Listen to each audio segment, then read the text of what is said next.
Muy buenos días, muy buenas tardes, muy buenas noches, dependiendo de la franja horaria que estén ustedes en estos momentos viéndonos en directo o más tarde en las redes sociales y naturalmente también en iVoox, nuestra estación de radio, naturalmente. Hoy, con nuestro amigo mago de alta magia, naturalmente maestro de Reiki japonés, vamos a estar con Joan Piqué. Y sin más preámbulo, espero que disfrutéis muy bien con nuestro compañero y vuestra compañía. Gracias, gracias, gracias. Namaste. Y ahora entramos con nuestros 30 segundos. 1, 2, 3, adentro.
Cien años de Reiki vamos a celebrar, o estamos celebrando, o habéis celebrado. Bienvenido, Joan Piqué. Esta es tu casa y tu reino.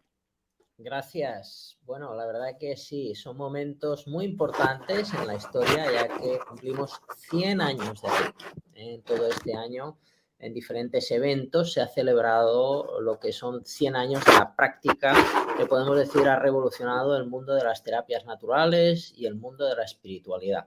Y qué mejor manera que ir a Japón. Entonces, esto también ha sido una gran bendición, ya que hemos podido ir un grupo reducido de personas. Hemos sido los primeros turistas desde que ocurrió todo esto a nivel mundial que han pisado tierras japonesas en zonas que a nivel turístico están siempre llenas de gente de todas las partes del mundo.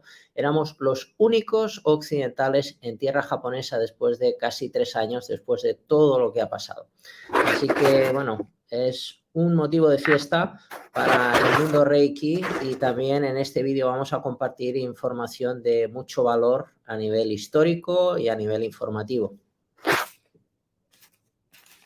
Pues tú mismo, adelante. Y la verdad que yo lo digo, yo soy embajador tuyo en el Reiki japonés únicamente a título informativo, ¿vale? No me considero solamente receptor de tu bondad y de tu maestría. Gracias, Xavi.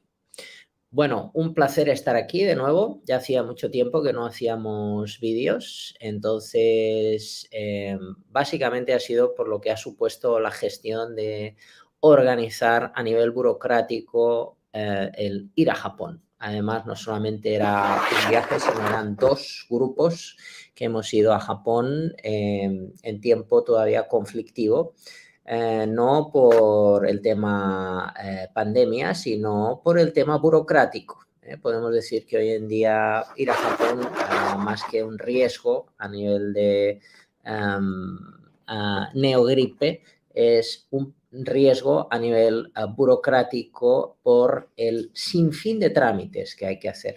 Entonces, bueno, lamentablemente el grupo que me ha acompañado pues se ha tenido un poco que enfrentar a ese problema de lo que supone trabajar con Japón. ya que trabajar con Japón supone exigencias, normas y hacer las cosas como ellos dicen. Entonces, podemos decir que ha sido un milagro que hayamos podido ir a tierras japonesas y además en una fecha tan señalada como era no solamente el centenario, sino el cumpleaños del creador de Reiki. El señor Mikao Usui fue quien creó este sistema en el año 1922 y mi pretensión era estar ese día en Japón celebrando el centenario y conmemorando su memoria. Y lo conseguimos. Pudimos estar ahí en un día tan especial como su aniversario. Hicimos un itinerario que es un peregrinaje, el cual hoy quiero mencionar. No solamente hablaré del itinerario del viaje que hicimos siguiendo los pasos del creador del Reiki, Mikao Usui, sino también quiero hablar un poco de lo que ha supuesto estos 100 años de historia en el Reiki. Bueno, han habido muchos enemigos, hay muchos enemigos hoy en día también para el Reiki. Lamentablemente podemos decir que dentro de los grandes enemigos que hoy tiene el sistema son los mismos practicantes de Reiki. Los mismos practicantes de Reiki o los mismos maestros de Reiki son el problema del sistema hoy en día, ya que se da una falsa transmisión y esa falsa transmisión pues hace que las personas crean que sepan lo que es el Reiki, se desmotiven y se desprestigie un sistema que es precioso, rico y sólido.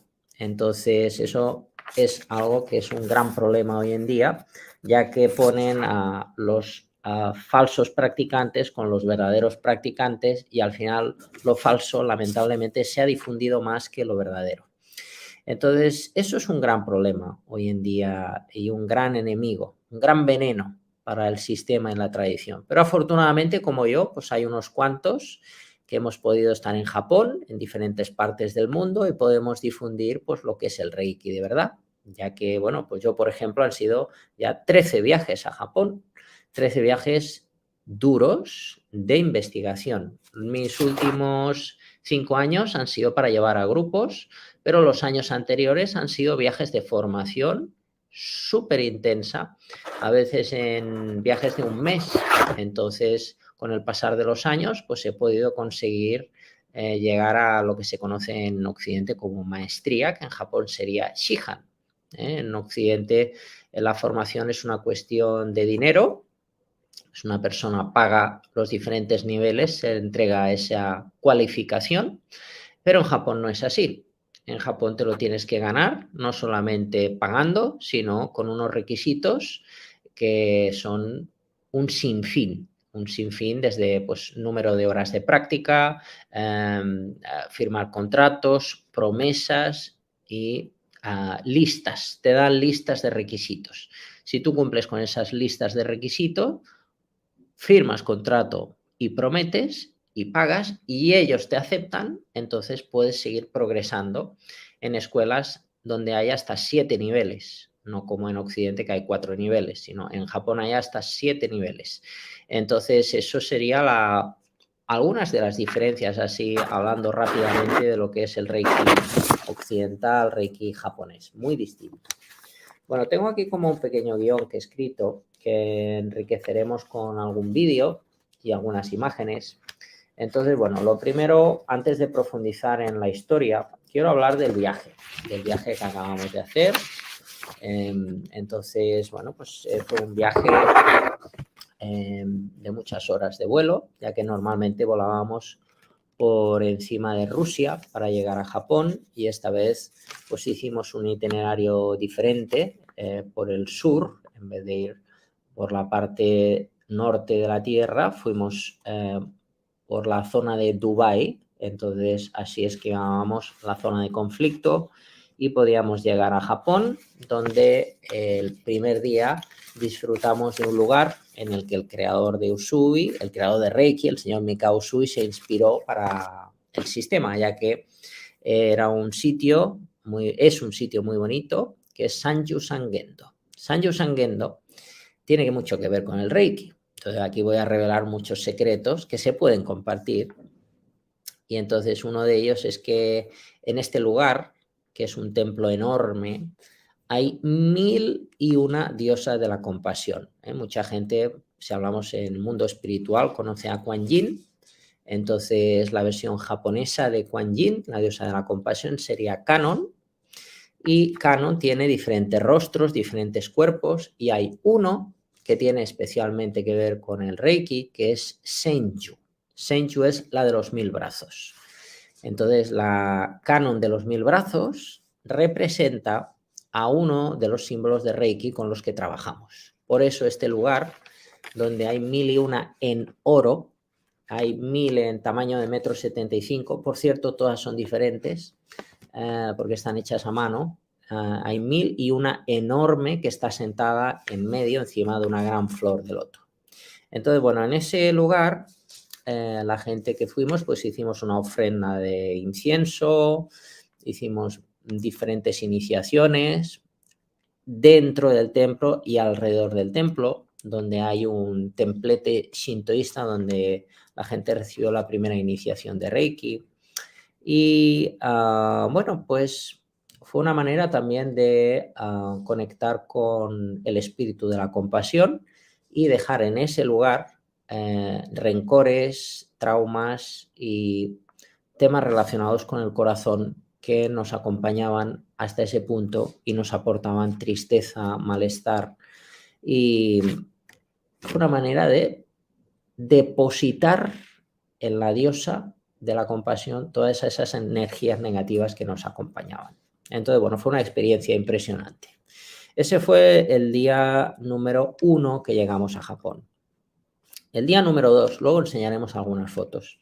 El día número 2 estuvimos en el templo del agua pura, también tiene que ver con Reiki, también en Kioto. La gente tiene que saber que hicimos el itinerario de Kioto, que es la ciudad de los templos.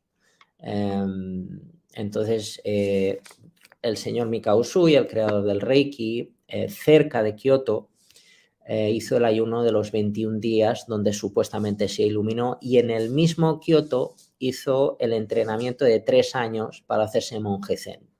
Por eso Kioto es tan importante si hablamos de Reiki. Y si hablamos de Reiki, este templo que voy a mencionar ahora también es el Kiyomizu-dera. Kiyomizu-dera, traducido al español, sería el templo del agua pura. Entonces, este templo es precioso. Este templo también tiene un montón de talismanía con el bordado del signo original, el símbolo original de Reiki, el origen, que es sánscrito, está bordado en todos esos talismanes que hay en este templo para desde protección energética, alejar malos espíritus, suerte en los negocios, salud. Hay un amplio abanico de talismanía en este lugar. Y hay un ritual también que es con un agua que cae de la montaña, que dicen que ayuda pues a tener salud y larga vida. Todos bebimos de ese agua. Y hicimos también algo muy bonito, que dentro de ese templo hay otro templo que es el Templo del Amor. Entonces ahí hicimos diferentes rituales y di la segunda iniciación de Reiki. Ese templo también fue visitado por Mikao Usui. El día 3 fuimos a otro lugar, que es el Templo de Plata, el Templo del Pabellón de Plata. Aquí hablaré del mundo samurái. Luego mostraré algunas fotos donde aparezco con armaduras, que son yoroi, japonés. Entonces aquí profundizamos un poquito en el mundo samurái, ya que el creador de Reiki venía de una tradición samurái. Entonces en su familia tenemos personajes tan populares como Tsunetabe Chiba. Tsunetabe Chiba era un hatamoto, un samurái de alto rango que hizo historia en Japón. Entonces el creador de Reiki venía de esa descendencia. Y en este día un poco hablamos de los samuráis, conté esta historia, y fuimos a un templo que, aunque en un origen quería ser una pretensión de un gran señor feudal, el Templo del Pabellón de Plata, quería que fuese todo de plata, finalmente se quedó en madera, que hoy está muy estropeada. Pero este lugar me encanta porque es el sitio que tiene los jardines más bonitos de todo Kioto. Entonces ahí practicamos un poquito de Qigong, hicimos Reiki en grupo, hicimos algunas actividades más. Luego al día siguiente fuimos a la zona de Gion.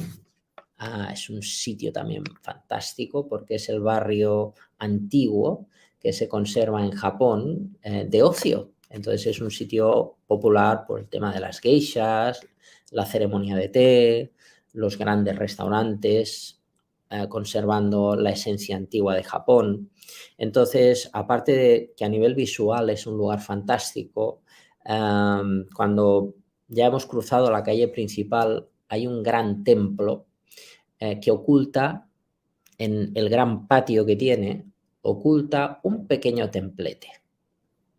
Ese pequeño templete es el de la diosa de la guerra, Daimarichiten. Es una diosa que a mí me encanta, me encanta. También representa al jabalí.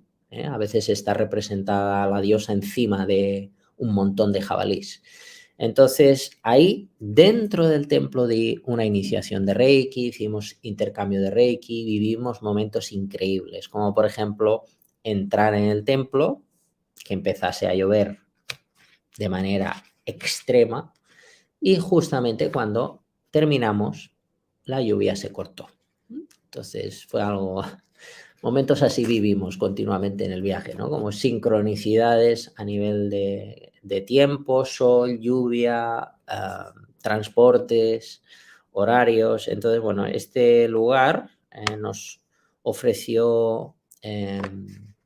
aquí no sé si estuvo Mikao Usui. Esto ya más son cosas mías, ¿no? Que yo he ido descubriendo. Hay lugares que yo he ido descubriendo que tienen un magnetismo especial. Y este es uno de ellos. Además, me encanta este sitio, el templo de la diosa de la guerra, porque no hay nadie.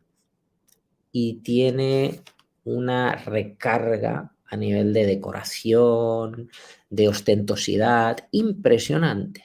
Entonces, me encanta. Siempre voy a ese sitio y hago prácticas espirituales porque la diosa de la guerra tiene un aspecto de sanación también muy bueno para nosotros y voy ahí y aprovecho ese magnetismo y esa bendición. El día siguiente fuimos a Fushimi, al templo del zorro, que es el templo donde hay, si recordáis la película de Memorias de una geisha, que hay un montón de puertas. Entonces cada puerta es como un espacio dimensional que tú cruzas de un mundo al mundo de los dioses. Entonces es una montaña que a medida que tú vas subiendo hay una puerta junto a otra. O sea, hay miles de puertas, Tori se llaman, hasta que tú subes arriba del todo. Entonces esos son méritos espirituales que nosotros hacemos para conectar con Dios. Aquí sí Mikao Usui estuvo. Aquí este también es otro de los caminos que el señor Usui realizó antes de la iluminación. Ese es el templo del zorro, un templo que trae suerte y prosperidad. Luego fuimos al templo del Buda de la medicina, también muy importante para el mundo de la sanación. También es un lugar en el que el señor Mikao Usui estuvo, ya que era un lugar típico en la época de Usui, donde había mucha peregrinación, especialmente para el mundo de los sanadores. Entonces aquí a los pies del Buda de la medicina hicimos otro ritual, hice una entrega de diplomas y creo que me he dejado un lugar en todo este proceso que era el Kuramayama. El Kuramayama estaba en medio de este viaje, fue donde Usui recibió la iluminación y ahí hablé pues de historias como las de este personaje que ahora os voy a mostrar en este abanico. Es Yoshitsune. Aquí vemos a Yoshitsune, que está al lado de un ser con la nariz muy larga, viendo una montaña.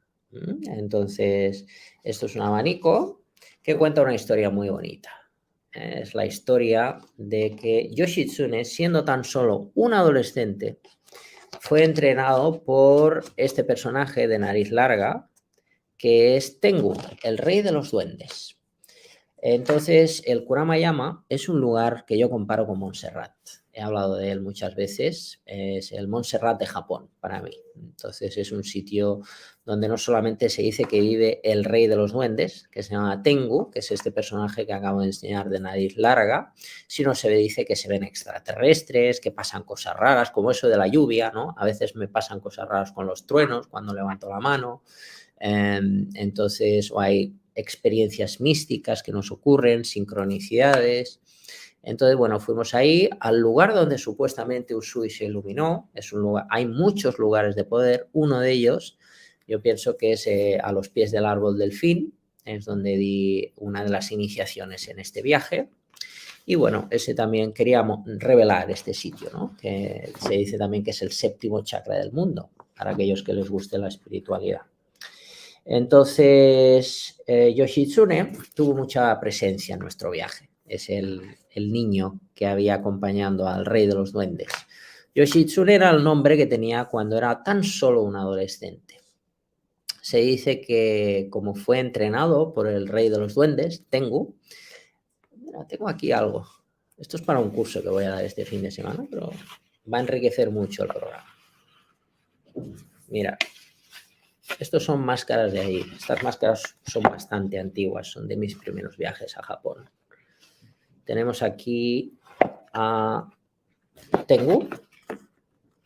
¿Veis? Es un ser de cabeza de cuervo con nariz larga, piel roja. Y tenemos a otro tipo de Tengu, que es este. Es el ayudante, ¿eh? Este sería el rey de los Tengu, y luego hay muchos Tengu pequeños que son los ayudantes, son los sirvientes de Tengu. Aquí, pues, por ejemplo, si vemos la película de los 47 Ronin, vemos que el protagonista de la película, Keanu Reeves, es entrenado por un montón de Tengus de nariz corta. Entonces se atribuye a estos seres que traspasan poderes paranormales aquellos que son entrenados por ellos mismos. Entonces, por eso Keanu Reeves en la película de los 47 Ronin tiene unos poderes que el resto de personajes de la película no tienen. Entonces, por eso se decía, ¿no?, que Ushiwaka, que es este niño que fue entrenado por los duendes, cuando fue abandonado en las montañas de Kurama, y recibió este entrenamiento, luego no había quien pudiera derrotarlo. Incluso fue desafiado por el hombre más fuerte de Japón, llamado Benkei.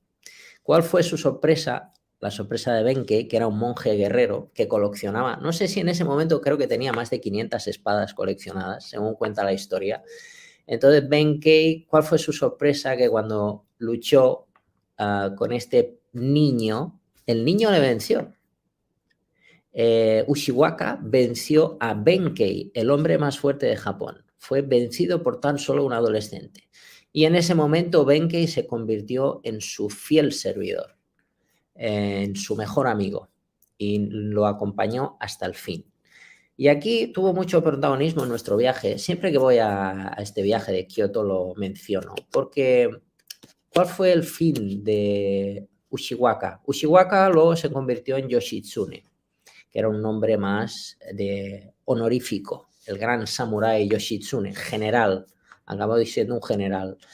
Entonces, este general finalmente fue traicionado. Entonces, algo muy típico, ¿no? Entonces, aquí siempre hablo de la traición en nuestras vidas, ¿no? Cómo ha afectado la traición en tu vida, a todos los niveles. Entonces, en Japón también, antiguamente se traicionaba mucho.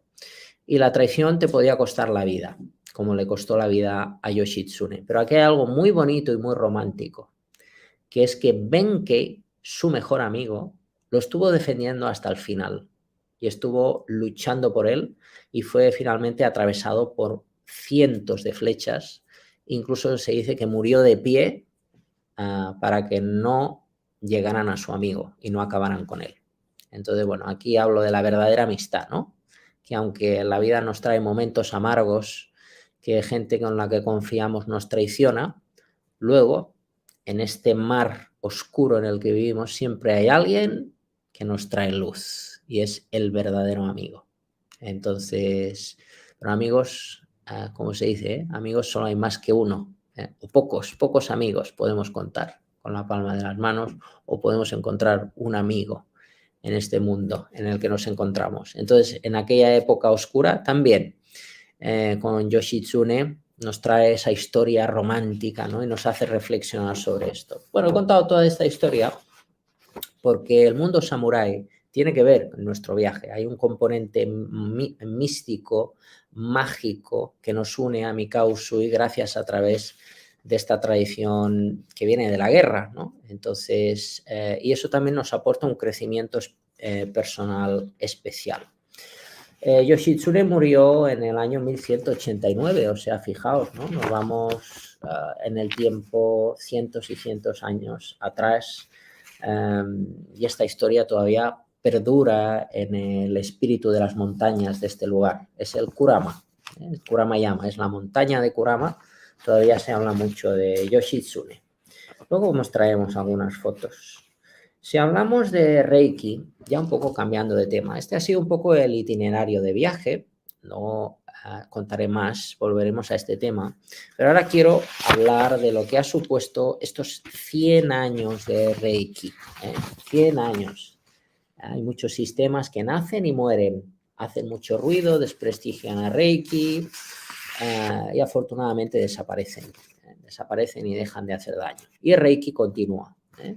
A veces ha habido gente que ha querido hacer boicot conmigo a nivel mediático, a todos los niveles, y bueno, la verdad que han hecho mucho daño, pero un poco si hubiesen conseguido que desapareciese, pues no habrían conseguido que el Reiki desapareciese, porque afortunadamente hay mucha gente en el mundo, millones de personas que practican el Reiki con pasión. Entonces, si yo hubiese desaparecido, hubieran habido otras personas defendiendo Reiki a muerte.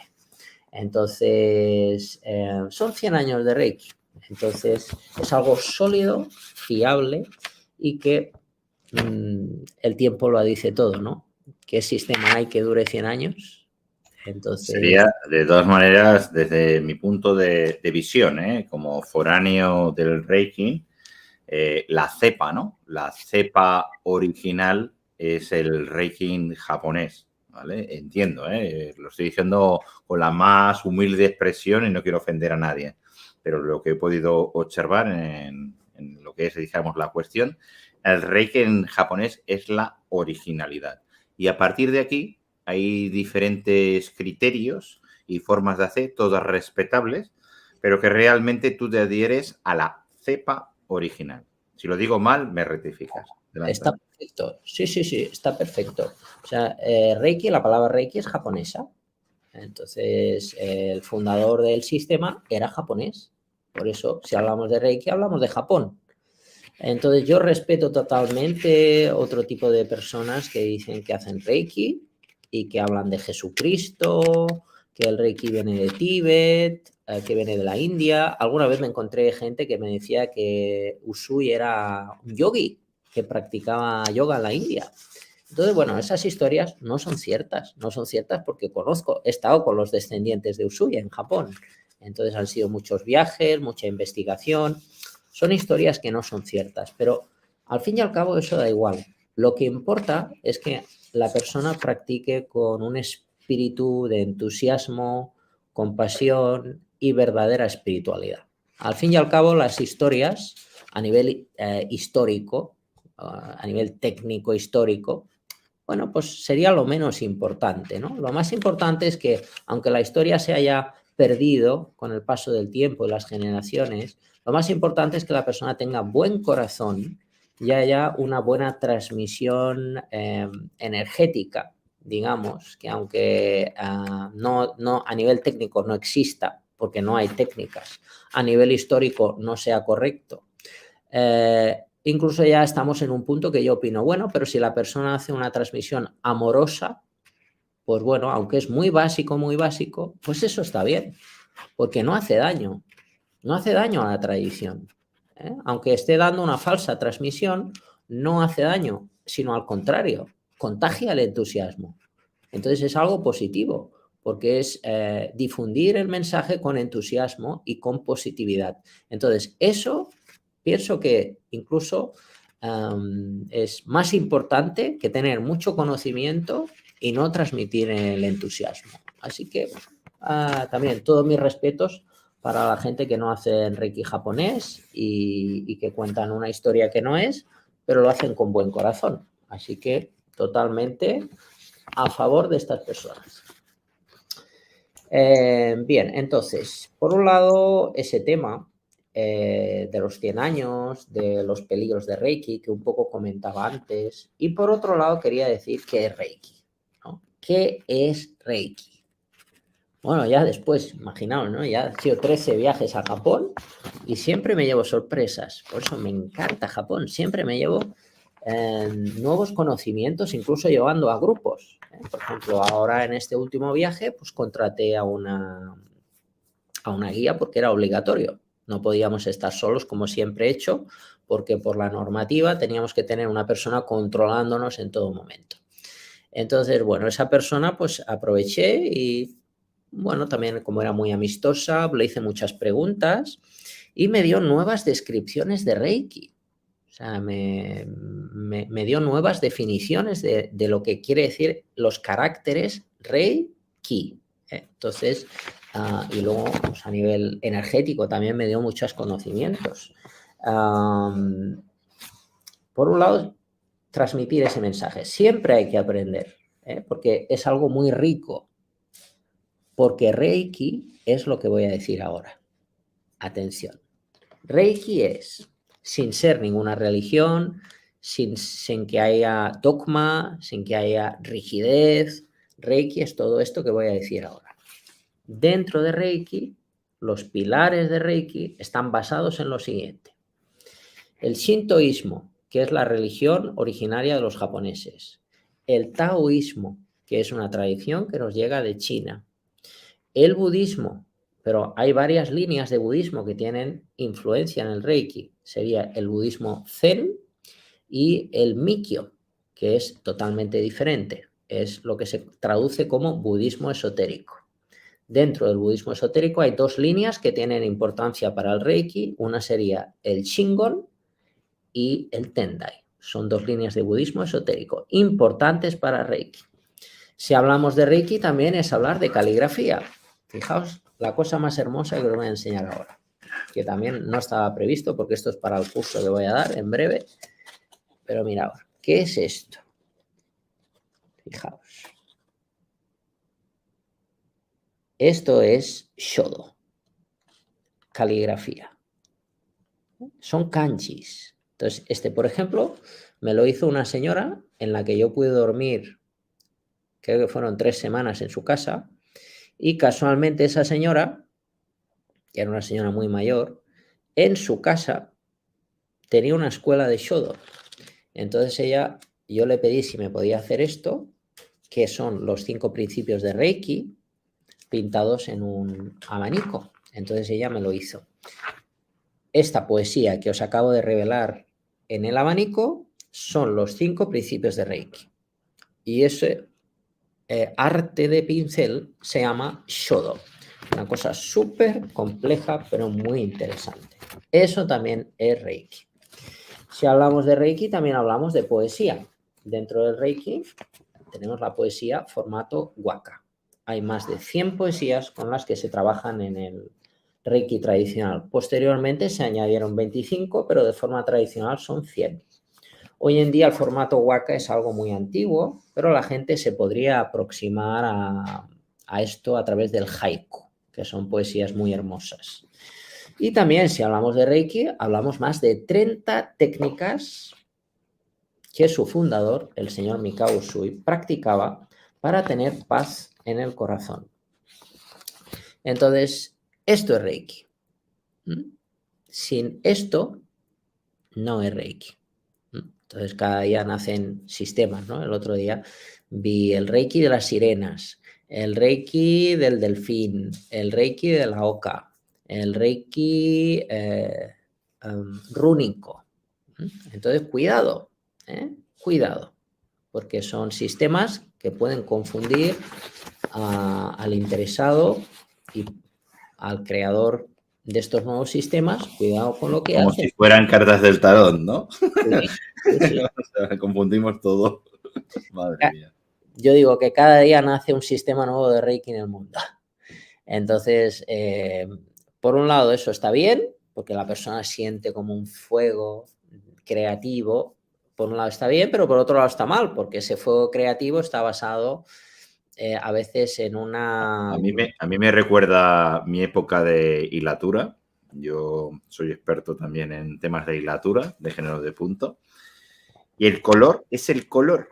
¿Me explico? No hay más colores. O sea, y hay una diversidad de gente que cree que el color, si dice un color en concreto, ellos tienen un pensamiento, pero la base, lo que decimos, la cepa original, es inamovible. A partir de aquí, la gracia humana es desgraciar la esencia real y única y original con el toque de la persona, cuando eso, por respeto, nada más estamos tocando fuertes energías y cosas muy delicadas a nivel esotérico. O sea, no estamos diciendo vamos a hacer una variación para mejorar. No, no es mejorable, es lo que es y no se tiene que mover. Esa es mi particular opinión. Venga, Absolutamente, totalmente de acuerdo contigo. O sea, la visión japonesa es así. Yo tengo que reconocer que también mis primeros viajes a Japón, mi intención era unificar todas las líneas japonesas, hacer todas una, de diferentes zonas de Japón, hacer una. Pero esto, la gente que entienda un poquito, bueno, aunque hayan visto por la tele, ¿no? Por ejemplo, ahora tenemos una campeona de karate en España, de los Juegos Olímpicos que hubieron, de karate. Entonces, si pensamos a nivel marcial, ¿no? Artes marciales. Imaginar ¿qué disparate voy a decir ahora? Pues un poco a nivel espiritual sería el mismo disparate que yo pretendía hacer en mis primeros viajes a Japón. Imaginar, ¿no? Una persona que piensa, ostras, ¿y si unifico todas las artes marciales japonesas en una? ¿No? Entonces, mira, voy a unificar el karate, ¿recordáis la campeona? El karate, voy a unificar el karate con el judo. Y los dos son artes marciales, pero no tienen nada que ver una cosa con la otra. Voy a unificar el karate, el judo y también voy a unificar el aikido, también lo voy a unificar. Y esto del kendo de la espada también lo voy a unificar. Imaginaos, ¿no? Cuánta pretensión. Claro, un occidental puede tener esa pretensión como yo mismo la tenía con el Reiki, ¿no? Voy a Japón, Reiki es Reiki. Mira, voy a coger todas las escuelas de Japón y voy a hacer una. Claro, entonces me encontré con que hubieron algunas personas que me dijeron, sí, por supuesto, lo puedes hacer, pero hubieron alguna otra que me dijo, no, no, esto es así. Y si lo quieres enseñar, tienes que hacerlo como nosotros lo hacemos. No puedes hacerlo a tu manera. Ah, entonces yo con los años entendí. Claro, de entrada, el ego no te deja, pero con los años ellos se encargan muy bien de que conozcas el valor de la humildad. Entonces, es otro de los entrenamientos de Reiki. Podías mezclar ya el Reiki con las artes marciales. Sería las 12 artes marciales mejor de Japón. Reiki Koryu, Reiki Yenda Budo, Reiki Judo, Reiki Karate, Reiki Aikido, Reiki Jujutsu, Reiki Sumo, Reiki Shongi Tempo y si le añades armas, Reiki Naginata, Reiki Kyucho, Reiki Kucho, Reiki Laudo, Reiki Nijutsu, Reiki Bujutsu. O sea que... Mira, ahí. Menudo jaleo. Te echan del Japón o te ejecutan. Sí, claro. Pues un poco esto que estoy revelando. Menudo insulto, ¿eh? Menudo insulto. Total, esto es una ofensa muy grande. Pero claro, el que desconoce la tradición y el que desconoce los gustos del mundo invisible, porque claro, si no sabes, pues no sabes que estás ofendiendo al espíritu invisible de Japón. Entonces no sabes por desconocimiento. Entonces eso es algo muy grave. Por eso a nivel cultural hay que profundizar, estudiar el idioma, estudiar la escritura y un poco investigar sobre todas estas cosas si es que nos gusta.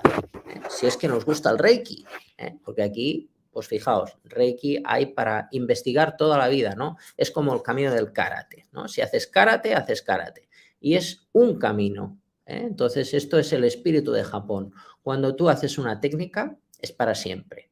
No, ahora hago esto, mañana hago lo otro y pasado mañana hago otra cosa. No. Si haces caligrafía, es toda la vida el camino del pincel. O si haces, por ejemplo, haiku, que hemos dicho, el camino de la poesía, es toda la vida el camino de la poesía.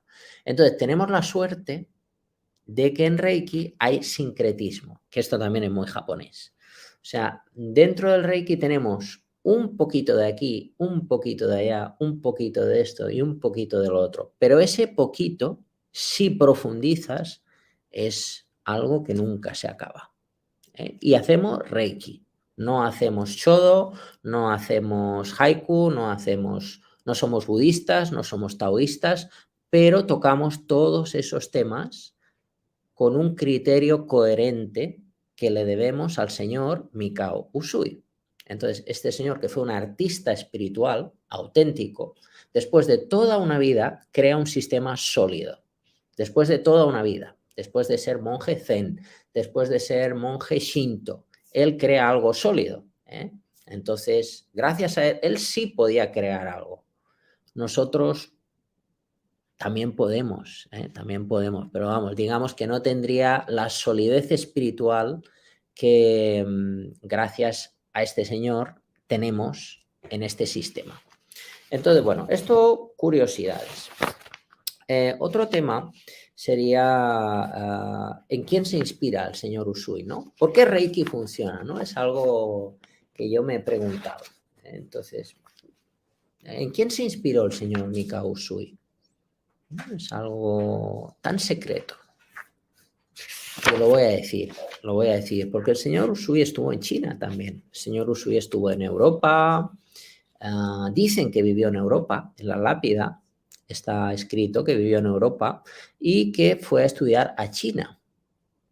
Pero es que es algo que los grandes místicos del Japón de la época de Usui y más allá, todos hacían, se iban a estudiar a China. ¿Y qué estudiaban en China? Budismo. Estudiaban budismo y algunos de ellos vinieron a Japón y hubieron 2 de ellos que hicieron sus propias religiones. Los japoneses son muy de copiar y mejorar. Ellos sí que tienen esa habilidad. Hubo uno de ellos, un señor, un santo, lo que para nosotros en nuestra cultura sería un santo, llamado Saicho. El señor Saicho, cuando vino de China, que había estudiado budismo esotérico japonés, fue financiado por el gobierno porque demostró cómo a través de sus rituales esotéricos curó al emperador de la época. Entonces era innegable que la sanación de aquel emperador habría sido por la transmisión religiosa que Saicho hizo. Entonces Saicho creó lo que conocemos como la línea de Tendai, Tendaishu. Es esa línea que yo comentaba antes de budismo esotérico Mikyo. Entonces, bueno, Mikao Usui, algunos de nosotros pensamos que no era monje zen, sino era monje de Tendaishu, porque cuando hizo el ayuno de 21 días en la montaña de Kurama, que yo comentaba antes, de Ushiwaka, la historia, entonces en esta montaña, que Usui estuvo 21 días sin comer para iluminarse, pues esa era propiedad de la línea religiosa Tendai en aquella época. Entonces el creador de esta línea, Saicho, recomendaba hacer largos ayunos en la montaña para recibir la revelación espiritual deseada y la iluminación. Y Usui hizo ese entrenamiento de 21 días. Bueno, entonces, en base a eso, pues después tuvo las revelaciones, las casualidades, porque su pretensión no era crear un sistema, fue algo como que se encontró de repente por las cosas que ocurrieron después de su experiencia en el Kuramayama y así surgió el sistema de manera casual. Entonces, bueno, dicho esto, vamos a poner algunas fotos que tenemos y haré algún comentario de cada una de ellas. Y luego tenemos dos pequeños vídeos que mostraremos. Bueno, esta primera foto que tenemos aquí es el día número 1 que comentaba que estábamos en el templo de la diosa de la compasión. Este fue el grupo número 2. Grupo número 1 fuimos 15 personas. Grupo número 2 solo éramos 7 personas. Entonces, por culpa de las restricciones, ¿no? Hubo gente de Andorra que no pudo venir a nuestro viaje, lamentablemente, simplemente por el hecho de ser de Andorra. Entonces, Andorra se considera país amarillo y por ser país amarillo no podía entrar en Japón. Nosotros somos país azul puede entrar en Japón.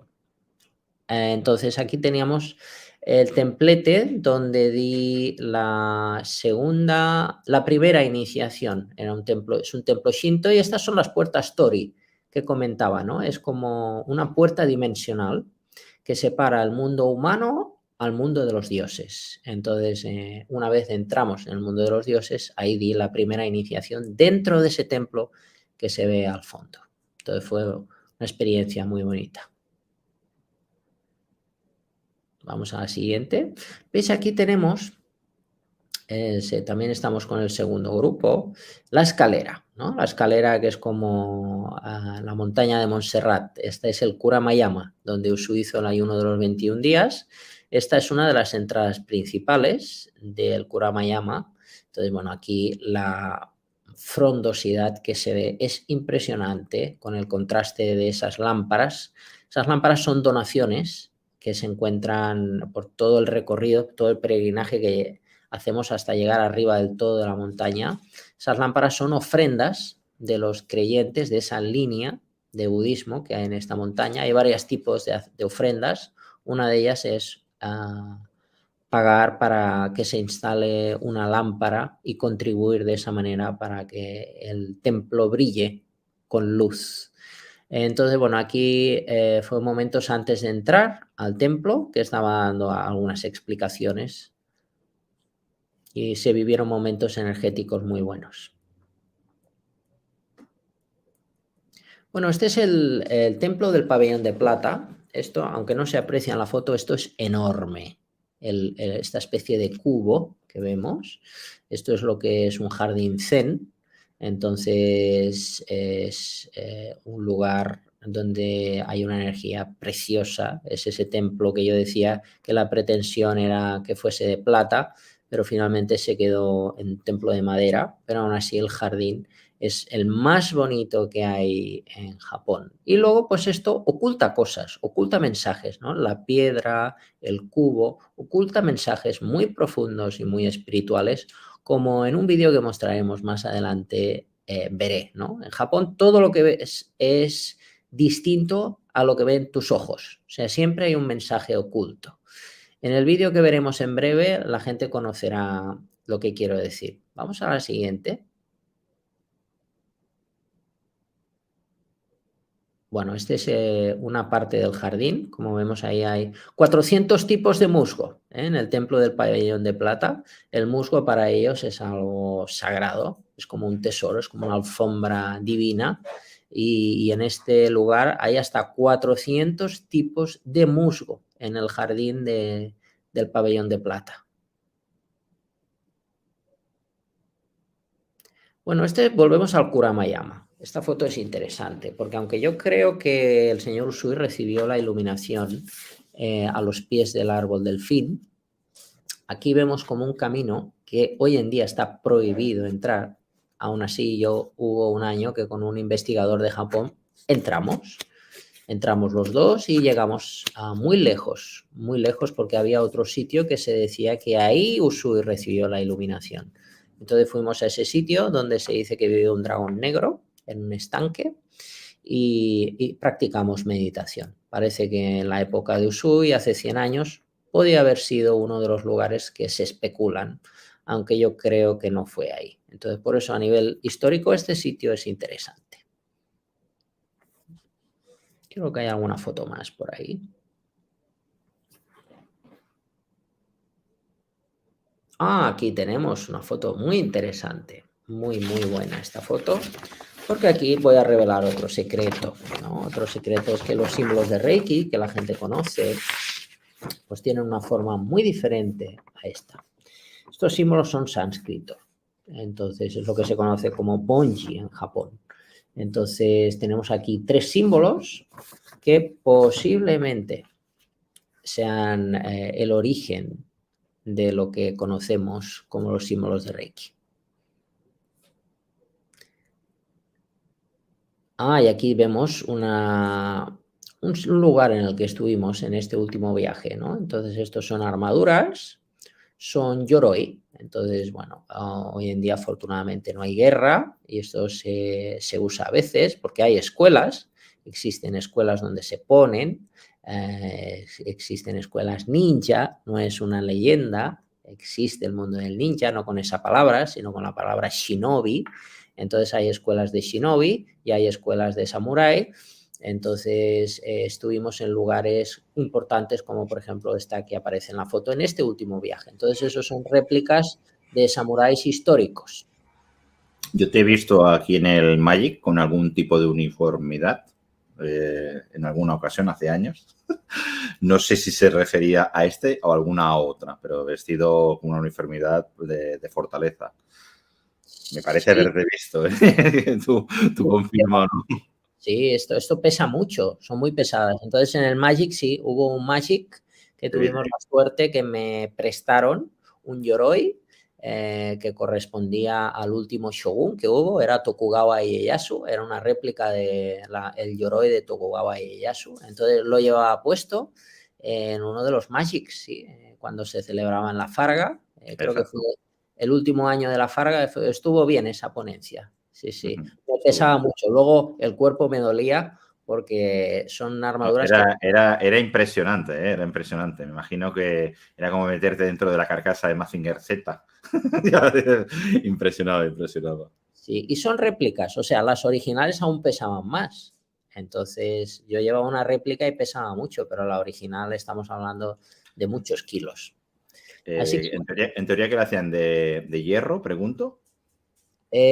algunas eran de hierro, algunas incluso tenían oro. Entonces, pero sí, porque tenían que soportar, por ejemplo, ya hubo una época en las últimas, aunque al principio eran de piel, luego ya tuvieron que ir evolucionando porque entraron los fusiles. Entonces también tenían que soportar los balazos de las escopetas de la época, ¿no? Que habían. Entonces cada vez tenían que necesitar más protección las personas que iban dentro y por eso tenían que pesar más. Aunque al principio eran de cuero, eran como unas escamas de pez de cuero, luego fueron evolucionando a ser de hierro macizo o incluso hierro con una capa de oro, entonces era algo muy pesado. Por eso los samuráis siempre se ven robustos y hombres de mucho peso, porque tenían que soportar llevar eso encima y a veces llevar eso encima galopando en un caballo y llevando una espada que también pesa.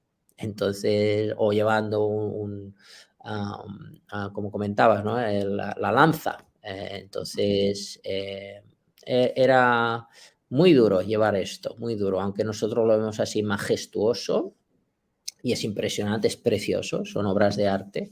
A nivel de llevarlo, ¿no? El que lo tenía que llevar tenía que ser una persona con una musculatura y una fuerza importante. Y luego también a nivel visual, pensar que esto, los ojos, pues por ejemplo, imaginar, ¿no? En verano, llevar esto en verano, pues era una auténtica sauna y se tenía que tener una energía para soportar el calor, soportar el viento, soportar el peso, el galope del caballo, el miedo de tener que ir a enfrentarse a los enemigos. Entonces, era una época difícil. Por eso se dice que la vida del samurái era como el cerezo en flor. Que duraba muy poco, ¿no? El cerezo en flor dura 2 semanas y había esa poesía, ¿no? Que en la vida del samurái era como la del cerezo en flor, muy hermosa, intensa, brillante, pero que duraba muy poco. Bueno, Perfectamente. tenemos por aquí, este es el grupo número 1. Aquí sí que ya éramos 15 personas. Fue a principios de agosto esto. Las fotos que habíamos visto hasta ahora eran del grupo número 2, que tan solo fuimos 7, por las normativas y las restricciones del gobierno japonés. Pero aquí, a pesar de las restricciones, se hizo el milagro y podemos ir 15 personas. Tengo que decir que aquí, que llevamos todos kimonos, fue el cumpleaños de Usui, el 15 de agosto. Bueno. Entonces aquí celebramos el aniversario de Usui, aparte de los 100 años, y casi todos pues mostrando el respeto con los kimonos que conseguimos. Esta zona es muy turística. Fijaos que hay alrededor nuestro. Nada. No hay nadie. Estábamos solos. Entonces esto es algo rarísimo, ¿no? Es como irte a las Ramblas de Barcelona y que no haya nadie en las Ramblas un sábado por la tarde. Entonces pues ir a este sitio y que no haya nadie, pues es como algo insólito, ¿no? En pleno mes de agosto, en temporada alta, éramos no solamente los primeros turistas en llegar a Japón después de casi 3 años, o más de 3 años, ya no me acuerdo. No solamente éramos los primeros turistas, sino que además es que no había nadie. De vez en cuando nos cruzábamos con japoneses, pero es que no había turistas ni chinos, ni americanos, ni de ningún sitio. Era los japoneses y nosotros. Bueno, ¿hay por ahí alguna foto más? No, pues ahora vamos yo creo que no. Vamos a poner un vídeo. Hay un vídeo corto que he elegido para que la gente se haga una idea, ¿no? De qué ves con los ojos y qué se oculta en la realidad. Hay uno que estás inicialmente con un grupo de gente alrededor y otro que está solo. ¿Cuál de los dos inició? Estoy solo. Vale. ¿Y qué ves con los ojos a mis espaldas? Si ves con los ojos ordinarios, ves piedras en una montaña. Pero en realidad no es eso. Es algo que hizo un artista y ese artista puso aquí las piedras para simbolizar algo hermoso. Está hecho con una intención. Si tú te sientas aquí, como estamos ahora, y miras eso, ¿qué sientes? Sientes bienestar y paz interior. Si te pones a pensar, son solo aparentemente un montón de piedras que alguien ha incrustado en la pared. En realidad esas piedras simbolizan una cascada. El artista que hizo esto quiso representar una cascada, y es una cascada de piedra. Dicen que es el primer monumento zen que hubo en Japón. Lo tenemos aquí a nuestras espaldas. Está hecho con una intención, con una espiritualidad para conectar con la iluminación y conectar con el infinito. Es una energía de vacío. Y es que es como todo en Japón, como el Reiki. Reiki no es lo que parece, no es lo que la gente conoce en Occidente, es lo que se oculta. Y lo que se oculta es maravilloso. Una persona ordinaria solo puede ver piedras. Tú, que estás iniciada en Reiki, puedes ver las maravillas que Reiki oculta, como estar aquí viendo esto. Es ver con los ojos del alma y no ver con los ojos humanos. Eso es Reiki.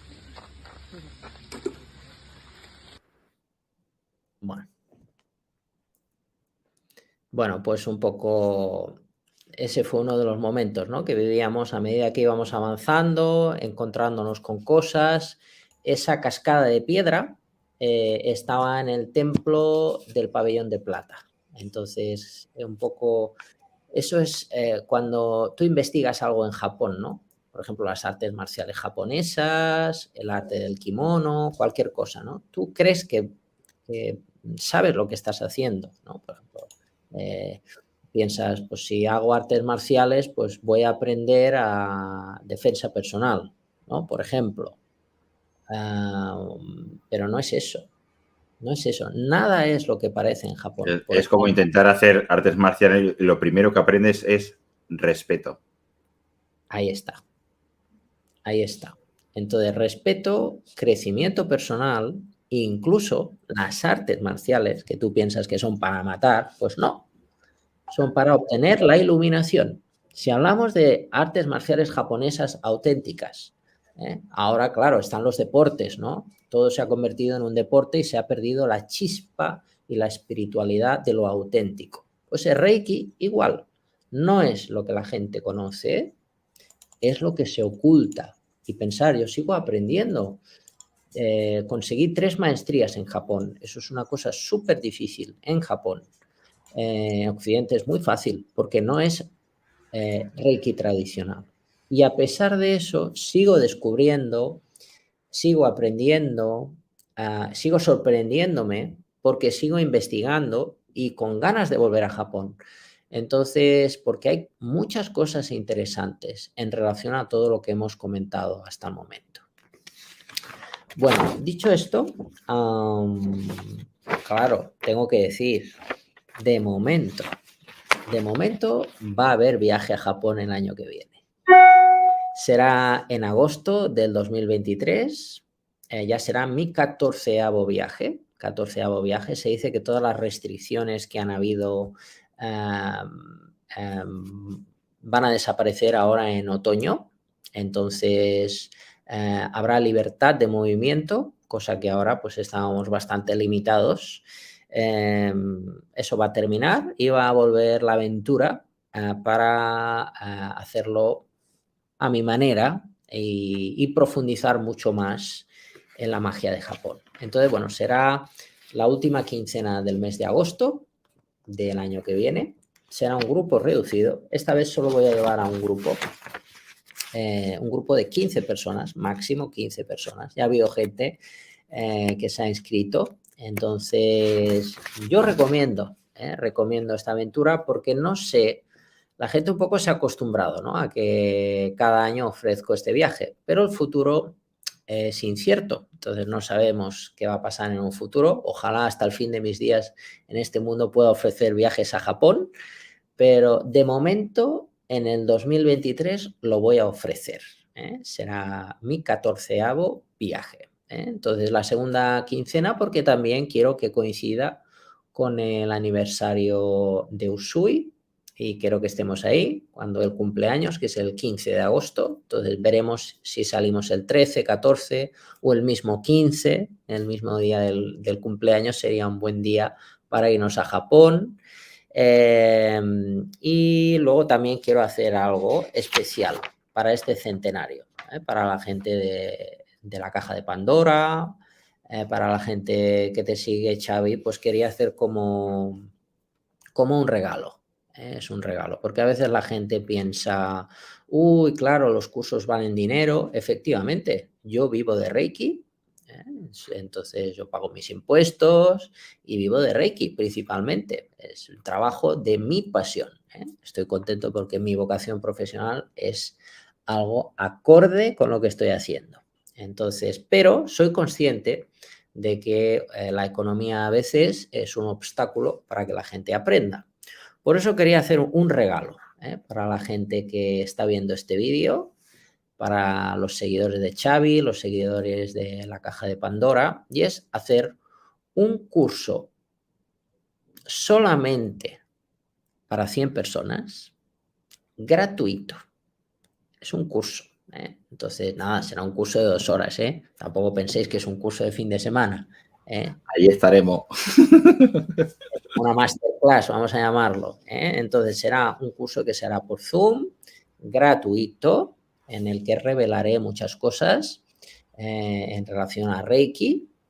Y es un regalo que hago porque también es el centenario de Reiki y quiero que la gente conozca lo que es el Reiki. Entonces, será un curso gratuito y quien le interese, pues solamente me tiene que escribir por el Instagram, me pueden encontrar por @piquersjoan y ahí pues les diré lo que tienen que hacer para disfrutar de este curso, en el cual en breve habrá fecha.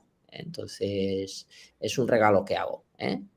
Entonces, para celebrar el centenario de Reiki, que la gente pues tenga esa conexión con el Reiki japonés. Bueno, dicho esto, ya nos hemos pasado de la horita, así que por mi parte hemos terminado la charla. Gracias, Xavi. Gracias a todos. Gracias a ti. Siempre un honor y un orgullo tener el entablado y entrecruzado de palabras, energía, con un gran maestro Reiki y vivo. Vivo que, bueno, compites ya con el señor aquel de pasapalabra, porque yo te veo siempre igual. Sí, bueno, el Reiki es el mejor anti-age que existe en el mundo. Me imagino que esta observación no es la primera vez que te lo dicen, ¿no? De que, ¿qué haces, Joan? Que o estás cada vez más joven o por lo menos no envejeces. Bueno, el secreto es el Reiki.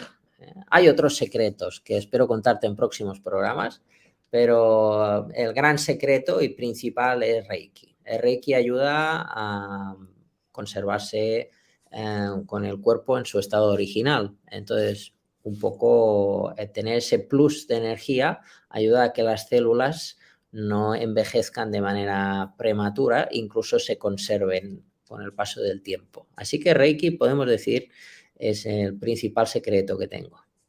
Pues con el Reiki japonés, el de la pura cepa, nos despedimos y agradecerte de mi parte y de todo el mundo, pues estos minutos que nos has dedicado. Hasta la próxima. Venga, gracias, gracias, gracias. Namaste. Chao.